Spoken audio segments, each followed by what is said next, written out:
If you're tired of Microsoft Edge automatically opening every PDF you click, and you'd rather download or open them with your favorite PDF viewer instead, this video is for you.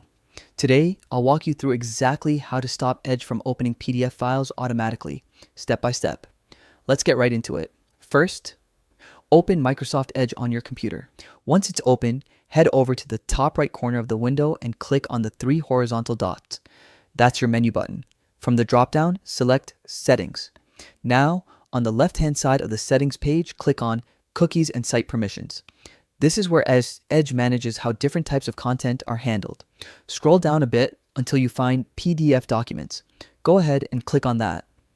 Here's the key part. Look for the option that says Always Download PDF Files. If it's currently turned off, that's why Edge keeps opening your PDFs automatically. Simply toggle it on. Once you switch that on, you're all set. From now on, anytime you click a PDF link, Edge will automatically download the file instead of opening it in the browser.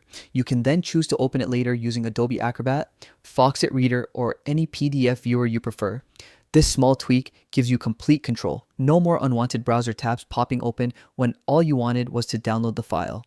And that's it. Super quick, super simple, and you'll never have to deal with Edge hijacking your PDFs again. If this guide helped you out, don't forget to drop a like, subscribe for more easy tech tutorials, and share this video with anyone who might find it useful.